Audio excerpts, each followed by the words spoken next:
ನಮಸ್ಕಾರ ಸ್ನೇಹಿತರೆ. ಇವತ್ತು ನಾನು ನಿಮಗೆ ಒಂದು ಪುಟ್ಟ ಕಥೆಯನ್ನು ಹೇಳುತ್ತೇನೆ.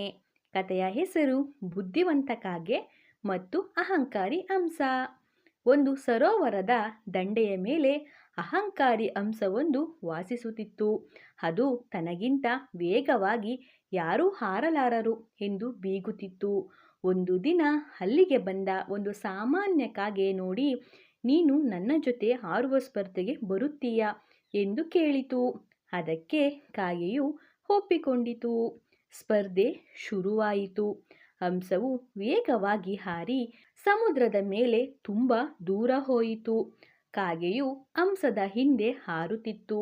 ಆದರೆ ಹಂಸವು ಅತಿ ವೇಗವಾಗಿ ಹಾರಿದ್ದರಿಂದ ಸ್ವಲ್ಪ ಹೊತ್ತಿನಲ್ಲೇ ಸುಸ್ತಾಯಿತು.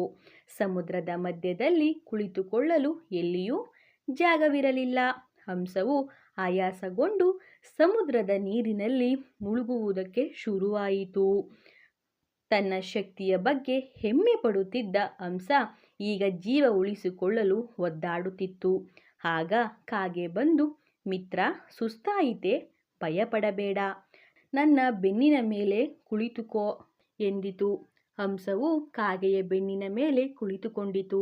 ನಂತರ ಕಾಗೆಯು ಹಂಸವನ್ನು ಸುರಕ್ಷಿತವಾಗಿ ದಡಕ್ಕೆ ತಲುಪಿಸಿತು. ಹಂಸಕ್ಕೆ ತನ್ನ ತಪ್ಪಿನ ಅರಿವಾಯಿತು. ಯಾರನ್ನು ಕೀಳಾಗಿ ಕಾಣಬೇಡಿ, ಪ್ರತಿಯೊಬ್ಬರಿಗೂ ಅವರದೇ ಆದ ಶಕ್ತಿ ಇರುತ್ತದೆ. ಈ ಒಂದು ಪುಟ್ಟ ಕಥೆಯು ಇಷ್ಟವಾಗಿದ್ದರೆ ಲೈಕ್ ಮಾಡಿ ಹಾಗೂ ನಮ್ಮ ಚಾನಲನ್ನು ಸಬ್ಸ್ಕ್ರೈಬ್ ಮಾಡಿ. ಧನ್ಯವಾದಗಳು.